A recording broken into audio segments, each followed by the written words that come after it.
இறையேசுவில் பிரியமான சகோதர சகோதரிகளே, நமது ஆண்டவர் இயேசு கிறிஸ்துவுடைய திருப்பெயரால் உங்களுக்கும் உங்கள் குடும்பத்தில் இருக்கிற அனைவருக்கும் அன்பும் சமாதானமும் மகிழ்ச்சியும் உண்டாவதாக. அன்பு மிக்கவர்களே, தொடர்ந்து இந்த மத்திய கிழக்கு ஆசிய பகுதியில் போர் நிறுத்தம் ஏற்பட ஜெபிக்க உங்களை அன்போடு அழைக்கின்றேன். இந்த போரினுடைய தீவிரம் கொஞ்சம் கொஞ்சமாக அதிகரித்து கொண்டு இருக்கிறது. போருக்கான ஒரு அடிப்படையான நடைமுறைகள் இருக்கின்றன. இந்த இடத்துல தான் ஏவுகணைகளை வீச வேண்டும் என்று, அதெல்லாம் தாண்டி மரபுகள் எல்லாம் தாண்டி இன்னைக்கு எண்ணெய் கிணறுகள் மீதெல்லாம் ஏவுகணைகளை வீசுகிற, மக்கள் வசிக்கிற பகுதியில ஏவுகணைகளை வீசுகிற ஒரு வேளையில இந்த 3 நாடுகளும் ஈடுபட்டு இருக்கின்றன. இந்த அமெரிக்கா, இஸ்ரேல், ஈரான், இந்த 3 நாடுகளுக்கு மட்டும்தான் போர் என்று நம்ம நினைத்து கொண்டு இருக்கிறோம். அந்த ஈரானை சுற்றி இருக்கிற 12 நாடுகள் மீது தொடர்ந்து ஏவுகணைகள் வீசப்பட்டு கொண்டிருக்கின்றன.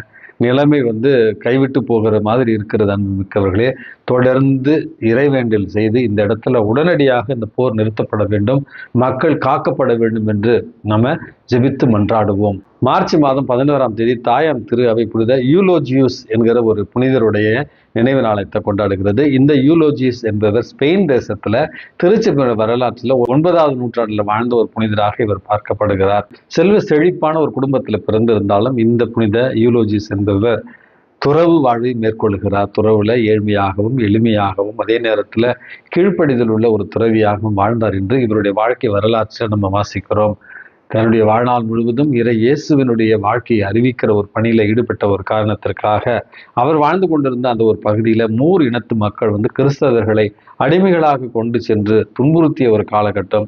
இவரும் அடிமையாக கொண்டு செல்லப்பட்டார், துன்புறுத்தப்பட்டார். அதற்கு பிறகு விடுதலை செய்யப்பட்டு இவர் ஒரு ஆயராகவும் திருநிலைப்படுத்தப்பட்டார். திருநிலைப்படுத்தப்பட்ட பிறகு தான் வாழ்நாளில் சந்தித்த கிறிஸ்தவர்கள், புனிதமானவர்கள், கிறிஸ்துவுக்காக மறைசாட்சியாக மரித்தவர்கள், அவருடைய வாழ்க்கை வரலாற்றை புனிதர்களுடைய வரலாறாகவும் இவர் எழுதினார் என்று இவருடைய வாழ்க்கை வரலாற்றில் நம்ம வாசிக்கிறோம். கடைசியில ஒரு இஸ்லாமியரை இவர் மதம் மாற்றினார் என்று பொய்யாக குற்றம் சாட்டப்பட்டு கல்லெறிந்து கொலை செய்யப்பட்டார் என்று தான் இவருடைய வாழ்க்கை வரலாற்றில் நம்ம வாசிக்கிறோம்.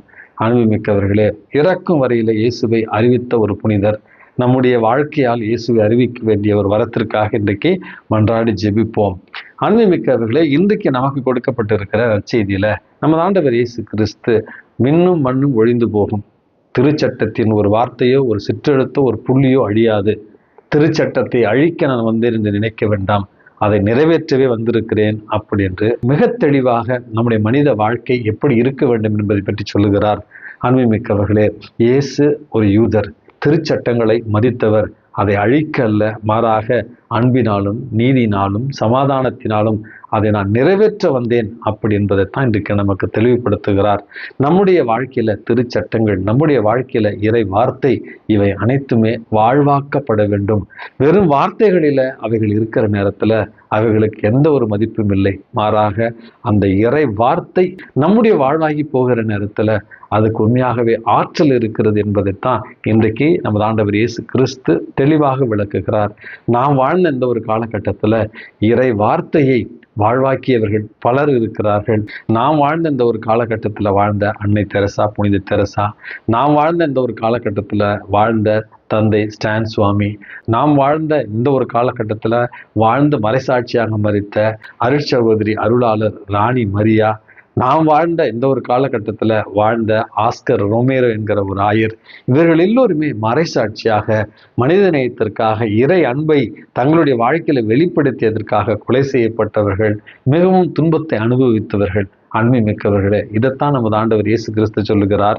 நாம் வாழ்கிற இந்த ஒரு காலகட்டத்தில் வன்முறை நிறைந்த ஒரு காலமாக இருக்கிறது, சுயநலம் நிறைந்த ஒரு காலமாக இருக்கிறது, ஒழுக்கக்கேடுகள் நிறைந்த ஒரு காலமாக இருக்கிறது, மனித நேயமற்ற செயல்கள் நடந்து கொண்டிருக்கிற ஒரு காலமாக இருக்கிறது, ஊழல்கள் நிறைந்த ஒரு காலமாக இருக்கிறது, போர் நிறைந்த ஒரு காலமாக இருக்கிறது. இந்த ஒரு காலகட்டத்தெல்லாம் கிறிஸ்துவில் அவன், கிறிஸ்துவில் அவள் என்று மார்தட்டி கொள்ளுகிற நாம் கிறிஸ்துவனுடைய மதிப்பீடுகளின்படி, இறை வார்த்தையின்படி நம்முடைய சொல், நம்முடைய சிந்தனை, நம்முடைய செயல்பாடு அன்றாட வாழ்க்கையில இருக்கிறதா என்பதை சீர்தூக்கி பார்க்கத்தான் இறைவன் அழைப்பு விடுக்கிறார். திருச்சட்டங்களை அழிக்க அல்ல, மாறாக திருச்சட்டங்களை இரக்கத்தின் மூலமாகவும் மனிதநேயத்தின் மூலமாகவும் மன்னிப்பின் மூலமாகவும் நான் அதை நிறைவேற்ற வந்திருக்கிறேன் என்கிற இயேசுனுடைய வார்த்தைகள் நம்முடைய உள்ளங்களில் ஒளிக்கட்டும். நம்முடைய வாழ்வாலும் வார்த்தையாலும் திருச்சட்டத்தை நிறைவேற்றுபவர்களாக, இறை வார்த்தையை வாழ்வாக்குபவர்களாக வாழ இறைவன் உங்களையும் என்னையும் தூண்டுவாராக. எல்லாம் வல்ல இறைவன், தந்தை, மகன், தூய ஆவி உங்களையும் உங்கள் குடும்பத்தில் இருக்கிற அனைவரையும் நிறைவாக ஆசீர்வதித்து பாதுகாத்து வழி நடத்துவாராக. ஆமேன்.